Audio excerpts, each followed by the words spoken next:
નમસ્કાર વિદ્યાર્થી મિત્રો, આજે આપણો વિષય રહેશે ધોરણ 10 સોશિયલ સાયન્સ સમાજ.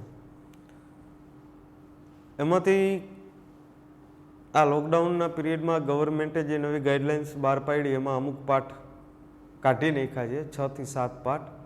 એ પાઠના ક્રમ, એના મુદ્દા આપણે હવે રીડ કરવાના નથી. એટલે ઇતિહાસ વિભાગમાંથી ઘણા પાઠ ઉડ્યા છે, એમાંથી આપણે એવું નથી બન્યું કે આપણે હકાયેલો હોય ને એવો પાઠ મહત્વનો હોય ને ઉડી ગયો હોય, પણ નોલેજ છે, આપણે ગમે ત્યારે કામ આવશે. તો આજે અગાઉના લેક્ચરમાં આપણે પહેલો પાઠ જોયો હતો ઇતિહાસ વિભાગમાંથી, વારસો સંસ્કૃતિના અર્થ, એની વ્યાખ્યા, એના લક્ષણ, એના પ્રકાર. ખાસ કરીને વારસાના પ્રકાર. સંસ્કૃતિના તો પ્રકાર પાડવાનો કોઈ પ્રશ્ન જ નથી. કલ્ચર એટલે ઇતિહાસ વિભાગનો બીજો પાઠ બહુ સરસ મજાનો પાઠ છે, બેલેન્સમાં મૂકેલો છે. પહેલો પાઠ એ જબરજસ્ત હતો, એમાંથી આઈએમપી શું છે એની આપણે ચર્ચા કરી હતી. ખાસ કરીને વિદેશી જે ભારત અને ભારત ભૂમિના લોકો કરીને જે પોઈન્ટ આપ્યો હતો, આર્મેનોઇડ, ખાસ કરીને આર્ય, દ્રવિડ, આર્મેનોઇડ, ડિનારિક, આલ્પાઇન, ઓસ્ટ્રેલોઇડ, મોંગોલોઇડ. આ પોઈન્ટ જબરજસ્ત છે. જરૂર પડે 5 નહીં 10 વખત વાંચો, વિચારો, સમજો. વ્યાખ્યાઓ તો ખાસ ભૂલાવી જ ન જોઈએ. પહેલા પાઠ ઉપરથી જ બીજો પાઠ છે, પણ પાઠનું નામ જોશો ને એટલે ખબર પડી જશે કે પાઠ એ 2 ભાગમાં વહેંચાયેલો હોય. પહેલા તો કીધું ભારતનો સાંસ્કૃતિક વારસો, એટલે વારસાની ચર્ચા કરી, ભેગી સંસ્કૃતિને લઈ લીધી. વારસા માટે શબ્દ મૂક્યો હેરિટેજ. આપણે કહીએ ને કે વર્લ્ડ હેરિટેજ સાઇટ, ચાંપાનેર કે ધોળાવીરા, લોથલ હેરિટેજ સાઇટ. એવી જ રીતના સંસ્કૃતિ માટેનો અંગ્રેજી શબ્દ છે કલ્ચર. સાંસ્કૃતિક એટલે કલ્ચરલ. કલ્ચર, કલ્ચરલ, સંસ્કૃતિ, સાંસ્કૃતિક. અને વારસા માટે શબ્દ મૂક્યો છે હેરિટેજ. હેરિટેજ એટલે વારસો. આ 2 શબ્દ આપણે ઘણી વખત ન્યૂઝપેપરની અંદર, ન્યૂઝ ચેનલોની અંદર વારંવાર કોઈ વિદ્વાન વ્યક્તિઓની ચર્ચા વિચારણામાં આ 2 અંગ્રેજી શબ્દો આપણે ઘણી વખત સાંભળેલા હોય. વેસ્ટર્ન કલ્ચર, ઇન્ડો કલ્ચર, એટલે ખબર પડી જાય કે સંસ્કૃતિની વાત કરવામાં આવે. જોઈ પાઠ 2 ભાગ છે પાઠના, હસ્ત અને લલિત કલા. હસ્ત એટલે ખબર પડી જાય કે ભાઈ હાથના ઉપયોગથી જે કાર્ય કરવામાં આવતું હોય. પાયા વારસાના 3 પ્રકાર પાડ્યા છે પહેલા જ પેરેગ્રાફમાં. જ્યાં પાઠની શુભ શરૂઆત થાય, ઇન્ટ્રોડક્શન થાય, ન્યા જોઈ. વારસો એટલે શું એ આપણે અગાઉના પ્રકરણમાં જોઈ ગયા, છતાંય થોડુંક તાજું કરી લઈએ. અને તાજાનો ફાયદો એ થશે કે પહેલો પાઠ ભેગો રિવિઝન થતો જશે અને બીજો પાઠ આગળ હાલતો જશે. મહેનત એવડી ને એવડી, પણ 2 પાઠ હારે તૈયાર થશે. બાળકના હવે 3 પ્રકાર જે વારસાના કહું છું ને, જો અહીંયાથી ચાલુ થાય, જરૂર પડે અંડરલાઈન કરી નાખજો ને. આ 2 શબ્દો છે ને એ સાઈડના નોટબુકમાં ટપકાવતા જઈજો, એટલે ગમે ત્યારે ફરીથી રિવિઝન કરતા હોય ત્યારે આ વસ્તુ આપણે ઉપયોગી થાય. કે બાળકના જન્મથી માતા પિતા તરફથી જે કંઈ શારીરિક માનસિક લક્ષણ મળે એને જૈવિક વારસો કહેવાય. કીધું તું 3 વારસાના પ્રકાર પડશે પાઠની શરૂઆતમાં. પહેલો આપ્યો જૈવિક વારસો, હજી આવશે પ્રાકૃતિક વારસો અને પછી આવશે સાંસ્કૃતિક વારસો. જોઈ લઈ 3 શું કહેવા માંગે. પહેલો પોઈન્ટ કયો પડ્યો? જૈવિક વારસો. અહીંયા અંડરલાઈન મારી દીજો, પહેલી લીટીના છેલ્લા શબ્દો આપ્યા ત્યાંથી, કે બાળક જન્મ લે એ ત્યારબાદનું કીધું હોય. જન્મથી લઈને મૃત્યુ સુધી આપણું મગજ, આપણા શરીર જે કાર્ય કરે છે ને એમાં કાંઈક માતા પિતાએ આપેલું છે, જેને એમ કહીએ જૈવિક વારસો, બાયોલોજિકલ હેરિટેજ. પણ આ વ્યાખ્યા થોડીક ખોટી પડે. જન્મથી લઈ જ્યારે બાળક ગર્ભમાં હોય ત્યારથી જ જૈવિક વારસો મળી જાય. આપણે મહાભારતમાં અભિમન્યુને જોયું હતું કે માતાના પેટમાં હતો ત્યારે જ શરીર, જે જે કાર્ય કરે છે ને એમાં કાંઈક માતા પિતાએ આપેલું છે, જેને એમ કહીએ જૈવિક વારસો, બાયોલોજિકલ હેરિટેજ. પણ આ વ્યાખ્યા થોડીક ખોટી પડે. જન્મથી લઈ જ્યારે બાળક ગર્ભમાં હોય ત્યારથી જ જૈવિક વારસો મળી જાય. આપણે મહાભારતમાં અભિમન્યુને જોયું હતું કે 7 કોઠાનું યુદ્ધ શીખી ચૂક્યો હતો, બરાબર. હાથની રેખાઓ, આંગળીઓ, મગજ બાળક એ માતાના પેટમાં હોય ત્યારથી જ વિકસિત થવા માંડે. માતા બોલે એ પેટમાં રહેલું બાળક સાંભળે. આમાં તો કોઈ શંકાને સ્થાન નથી. પણ વ્યાખ્યા આપી જે પાઠ્યપુસ્તકમાં આપણે એને સન્માન આપશી એટલે પહેલી આપણી વ્યાખ્યા તૈયાર થઈ જૈવિક વારસાની. અને હાવ સિમ્પલ શબ્દોમાં વ્યાખ્યા કરવી તો માતા પિતા તરફથી શારીરિક માનસિક રૂપે જે કોઈ વસ્તુ મળે ને એને જૈવિક વારસો કહેવાય. એમાં 2 શબ્દ મહત્વના હતા. એક છે શારીરિક અને બીજું છે માનસિક. શારીરિક એટલે માતા પિતા તંદુરસ્ત અને ઊંચા હોય તો એનું બાળક ઊંચું હોય. કા માતાના જીન મળતા આવતા હોય કા પિતાના જીન મળતા આવતા હોય. માતા પિતા ક્રોધી અને ઉગ્ર સ્વભાવના હોય તો પરિણામે અહીંયા જન્મનાર બાળક ક્રોધી અને ઉગ્ર સ્વભાવનું હોય. માતા પિતાની આંખો ભૂરી કે પીંગરી હોય તો બાળકની આંખો ભૂરી કે પીંગરી હોય. માતા પિતાના કુકડિયાવાળ હોય તો બાળકને કુકડિયાવાળ હોય. માતા પિતા દિલના સાફ અને ભોળા હોય તો પરિણામે જન્મનાર બાળક ભોળું હોય. મેજોરિટી સંજોગોમાં મુખ્યત્વે આ શારીરિક વારસો છે. માનસિકમાં આપણે કીધું હતું ક્રોધ, ભૂખ, ઊંઘ, તરસ, જાતીયતા, શારીરિક માનસિક બે. ફરીથી વ્યાખ્યા જોઈ લઈ. બાળકના જન્મથી માતા પિતા તરફથી જે કંઈ શારીરિક માનસિક લક્ષણ મળે એને જૈવિક વારસો કહેવાય. એ આપણે બનાવી નથી શકતા. આપણે ક્રોધી છે તો શું કારણે છે? આપણે એવું શું કર્યું કે આપણે ક્રોધ આવે? આપણે ભોળા છે શું કામ? માતા પિતા તરફથી મળ્યા. આપણે હાઈટ વધતી ગઈ અથવા આપણે ઠીંગણા રહી ગયા માતા પિતાના જીનેટિક વારસાના કારણે. એમાં આપણે કાંઈ ફેરફાર કરી શકવાના નથી. માતા પિતાની ચામડીનો રંગ એના પુત્રની ચામડીનો રંગ સેમ જ આવશે.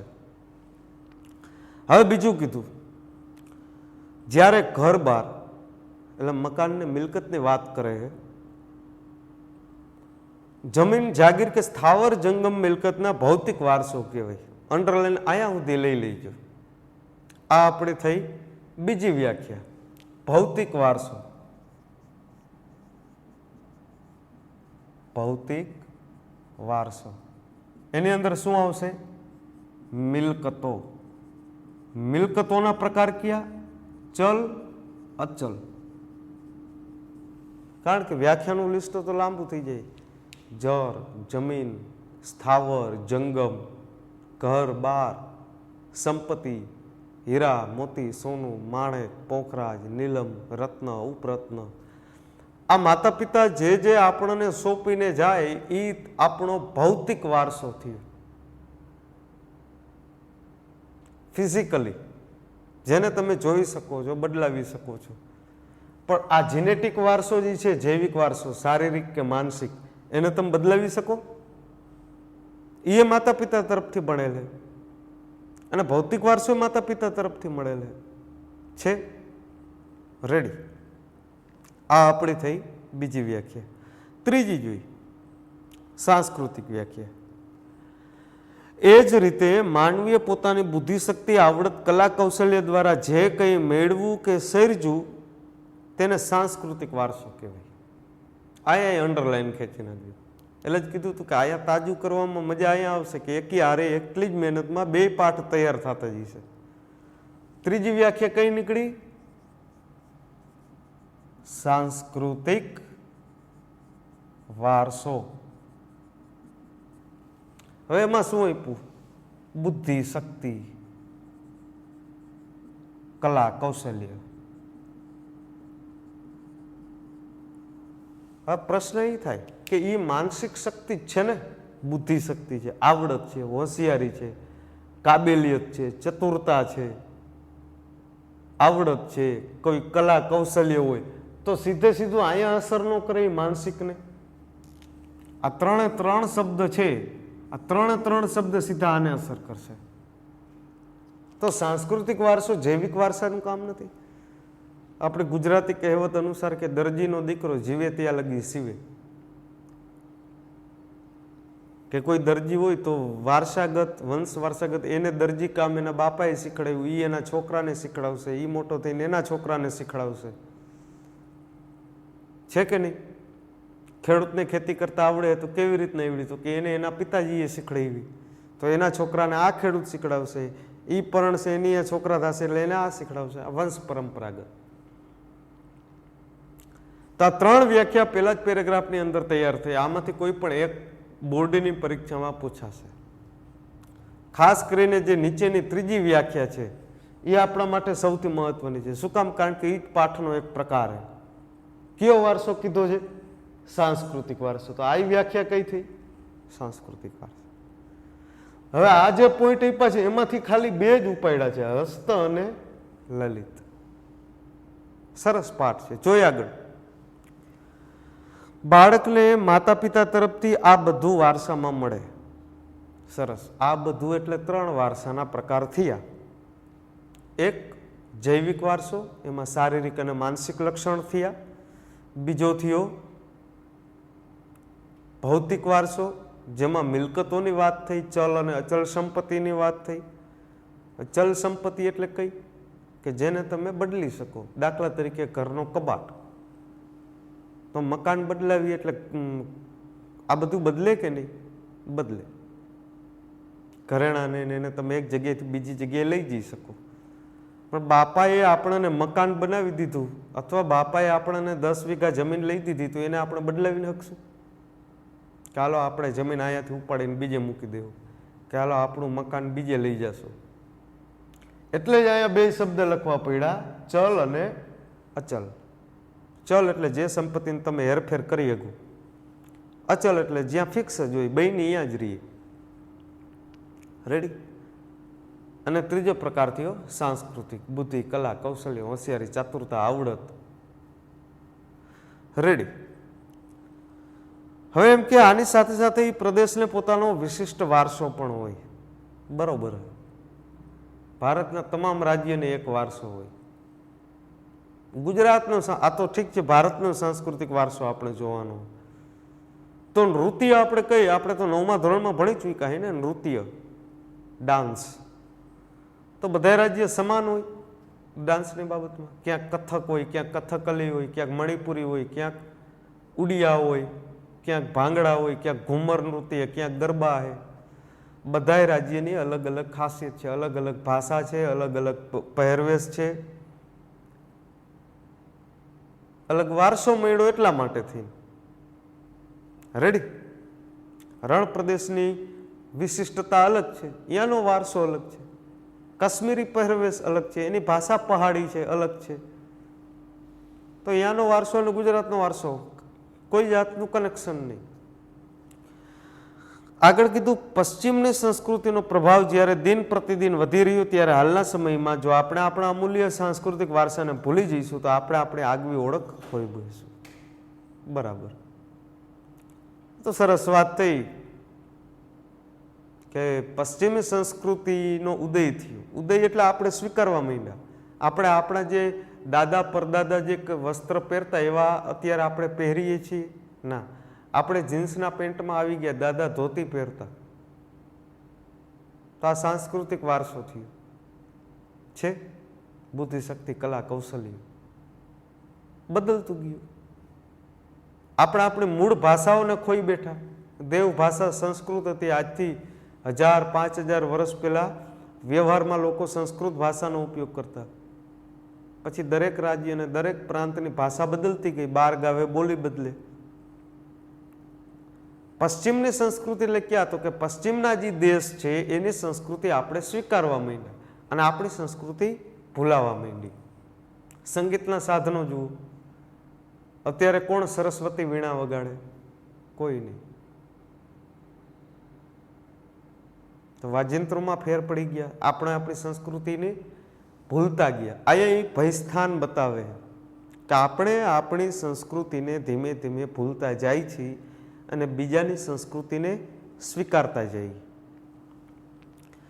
હવે એક સમય એવો હતો જ્યારે લોકો આપણા દેશને સોને કી ચિડિયાના નામે ઓળખતા હતા. જરૂર પડે તો આજે અવતરણ ચિહ્ન વાળો શબ્દ મૂકો ને, સોને કી ચિડિયા, અહીંયા અંડરલાઈન મારતી.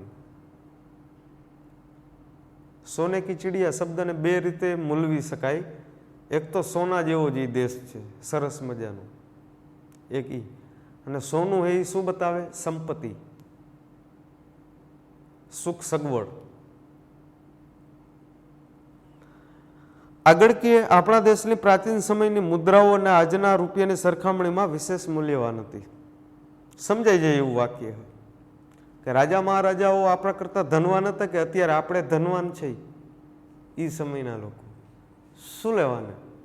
ત્યારે ક્યાં 2000ની નોટ હતી, 500ની નોટ હતી, 100ની નોટ હતી? એ બાબતમાં આ વાક્ય નથી મૂક્યું. એ એવું કહેવા માંગે કે ત્યારની મુદ્રાઓ કેવી હતી? તો કે સોના મોહરો હતી. આજથી 1000 વર્ષ પહેલાનો ભારતનો કોઈ વ્યક્તિ બજારમાં 1 મણ ઘઉં લેવા જાય એટલે સોના મોહર આપે અને 1 મણ ઘઉં લે. હવે વિચાર કરો, સોના મોહરનું વજન 11 ગ્રામ થયું. હવે 11 ગ્રામ એટલે અત્યારના 55,000 રૂપિયા થયા. તો 55,000નો રૂપિયો ત્યારે 1 મણ આવતો. અને અત્યારે નોટું થઈ ગઈ આપણી કાગળની.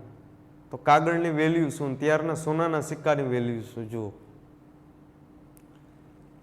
ધીમે ધીમે ક્રમશઃ આપણે ઘટવા માંડ્યા.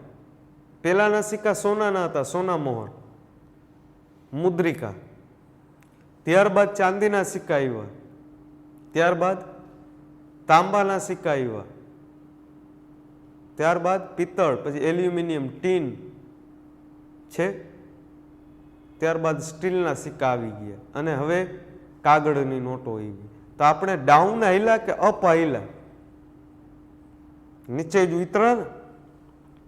આગળ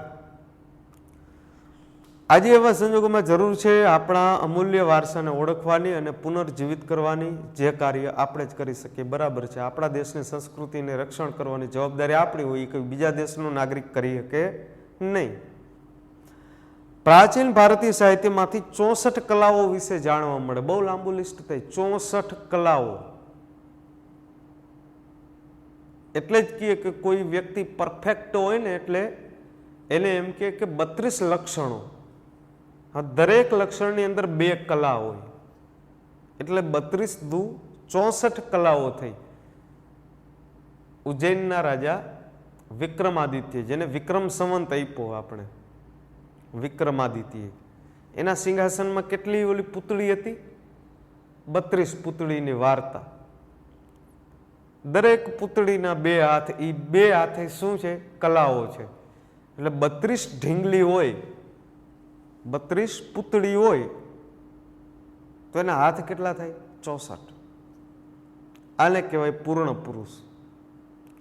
તો ભારતમાં વિદ્યાઓ કેટલી? કોઈ એમ પૂછે એટલે આપણી પાસે એક સીધો જવાબ આવી જાય. 64 પ્રકારની વિદ્યાઓ હતી. 7મો પાઠ જે આપણો ઇતિહાસનો છે ને આના ઉપર 64 કલાઓનું શિક્ષણ. જોઈ, આમાંની કેટલીક કલાઓ વિશિષ્ટ હતી, જેમાં હસ્તકલા, હુનરકલા, કારીગરી, ચિત્ર, શિલ્પ, સ્થાપત્ય, સંગીત, સાહિત્ય, નૃત્ય. 7-8ના નામ આપ્યા 64 માંથી. આ દરેક ઉપર મુદ્દા है. જોશું. પહેલી જ કલા है માટીકામ કલા. સરસ. આ પોઈન્ટમાં યાદ રાખવા પણ શું, પેલા પોઈન્ટ જોઈ લઈ પછી એમાંથી મુદ્દા તારવશું. એક તો આવશે ભારતનું, કોઈ એમ પૂછે કે ભારતનું પહેલામાં પહેલું યંત્ર કયું, મશીન, તો આપણે શું જવાબ આપશું? ભારતનું જૂનામાં જૂનું મશીન કયું? તો આવશે કુંભારનો ચાકડો.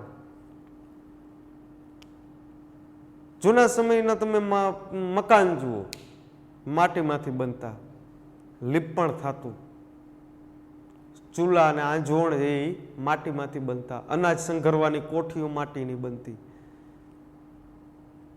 બરાબર ને? રાંધવા માટેના વાસણો તમે જુઓ માટીના. એટલે મનુષ્યનો જન્મથી લઈને મૃત્યુ સુધીનો સંબંધ માટી સાથે છે. રેડી? સરસ પોઈન્ટ છે. જોઈ, માટી અને માનવને પ્રાચીન કાળથી જ ખૂબ નજીકનો સંબંધ છે. જન્મથી મૃત્યુ સુધીનું એનું આખું જીવન માટીની આસપાસ પસાર થતું રહ્યું છે. એ તો સ્વાભાવિક બાબત છે. એટલે જ નાનું બાળક જન્મે એટલે માટી ખાય. બરાબર? પેલું જ ઋણ અહીંયાથી ચાલુ થઈ જાય. પછી વ્યક્તિ મોટો થાય જમીન ઉપર, જીવે જન્મે, કામ કરે, ઉદ્યોગ કરે, ખેતી કરે જમીન ઉપર.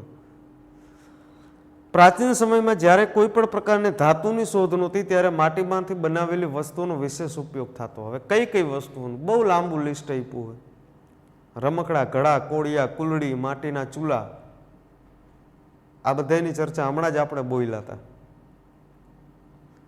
કુંભાર દ્વારા બનાવવામાં આવેલા આ બધા પાત્રો કે વસ્તુઓનો ઉપયોગ ઘી, દૂધ, દહીં, છાશ, તેલ તેમજ અનાજના સંગ્રહ કરવા માટે થતો હતો. અનાજ માટેની કોઠીઓ, બરાબર.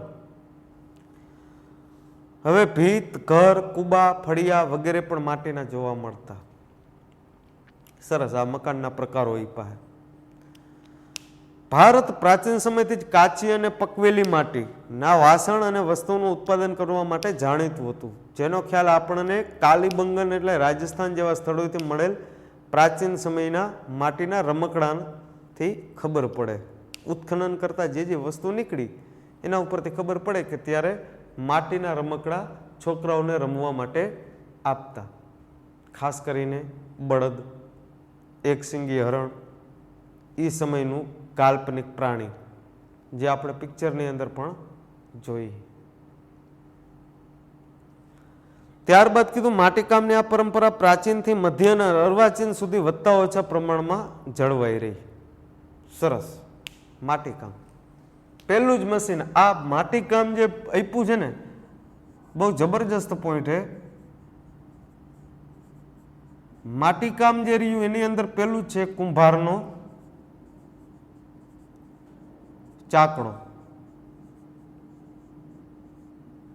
આ પહેલી વસ્તુ થઈ. હજી એક લોકેશનનું નામ હતું, કયું? કાલીબંગન. કાલીબંગન ક્યાં આવ્યું? રાજસ્થાન. આયા ઉત્ખનન કરતા શું નીકળ્યું? માટીના રમકડા. હજી એક મહત્વનો મુદ્દો રહી જાય જે કાઉન્સમાં છે, હું બોલ્યો નહોતો. કયું? ટેરાકોટા. ટેરાકોટા એટલે શું? પકવેલી માટી, જેને આપણે ઘણી વખત ચિનાઈ માટી કહીએ. જે આપણે કપ અને રકાબી જોઈ છે ને, એ શું છે? ટેરાકોટા કે નહીં? કોટા શબ્દ રાજસ્થાનના કોટા શહેર ઉપરથી જેના ઉપરથી એ પથ્થરને આપણે નામ આપી છે, કોટા સ્ટોન, કોટાનો પથ્થર. તો પ્રશ્ન એ થાય કે ઈંટને શેમાં લેવી? ભઠ્ઠામાં જે ઈંટ પકવેલી હોય એને ટેરાકોટામાં લેશું? ના, કાચી માટી જ છે. તો માટી પહેલાં કાચી હતી ત્યારે ઈંટ બનાવી, ભઠ્ઠામાં એને ગરમી આપી, શેકીને કોલસાની મદદથી પકવી, તો એ ટેરાકોટામાં નહીં આવે. કારણ કે કોઈ પાત્ર નથી, ઈંટ છે. એટલે ખાસ આ જોજો, વિકલ્પવાળા પ્રશ્નોની અંદર આ પ્રશ્ન પૂછાઈ શકે, પકવેલી માટીનું અન્ય નામ જણાવો, એટલે શું આવશે? ટેરાકોટા. ઓકે. હવે વણાટ અને ભરત ગૂંથણ કલા જોઈ. હવે આ એક જ મુદ્દો એવો હોય કે એ મુદ્દાની અંદર ત્રણ વસ્તુ આવી જાય. પહેલા આપ્યું વણાટ, પછી આપ્યું ભરત, ત્રીજું આપ્યું ગૂંથણ. પોઈન્ટ લાંબો. હવે એના ઉપર આપણે ઉડતી નજર જોઈએ ને એટલે સમજી લેવાનું કે જે આપણે અહીંયા કીધું હતું કે ભારતનું પ્રાચીન મશીન, જૂનું સાધન, તો કુંભારનો ચાકડો. કારણ કે એના ઉપર જ બધી વસ્તુ બનતી ને, માટી, ઘડા, કુલડા, કોડિયા, સકોરું, હાંડલા. તો આજે મુદ્દો આપ્યો વણાટમાં, વણકર કબીર સાહેબ. ત્યારબાદ આવશે રેંટિયો, જે ભારતના જૂના રાષ્ટ્રધ્વજની અંદર જેને સ્થાન આપવામાં આવ્યું હતું. એટલે એક કલા એવી લઈ લીધી આને, માટીકામમાં જો એના ભેગું કોઈ મિશ્રણ નથી, ખાલી માટીની જ ચર્ચા કરી, ત્રણ મુદ્દા છે. પણ આ પોઈન્ટ એવો કે આમાં ત્રણને લઈ લીધા, વણાટ, ભરત, ગૂંથણ. અને ત્રણ આ તમે જોશો એટલે ત્રણ પોઈન્ટ સ્ત્રીઓને લગતા હોય. વણાટ કામમાં કોણ? મોટા ભાગની સ્ત્રીઓ. દોયડા બનાવવા, દોરી બનાવવી, ચોટલો ગૂંથવો, ગૂંથણ કાર્ય, ભરતકામ કરવું, ચાકડા બનાવવા, ઓછાળ, બળદ માટેની ઝૂલ, શિંગડા, મોડિયા છે, ઈંઢોણી બનાવવી, પછેડીને કલર કામ કરવું, વણાટ, ભરત, ગૂંથણ. વણાટ ઉપરથી તો અત્યારનો એક બિઝનેસ નીકળી ગયો. કયો? વણકર. જે દોરીને વણવાનું કાર્ય કરે છે તે. ઓકે, સરસ મજાનો મુદ્દો છે. એમાં પાટણના પટોળાની પણ ચર્ચા કરવામાં આવી. એમાંથી એક 2 માર્કનો મસ્ત મજાનો પ્રશ્ન નીકળશે, 2 વર્ડ એક, પણ એ પોઈન્ટ જોશું પછી.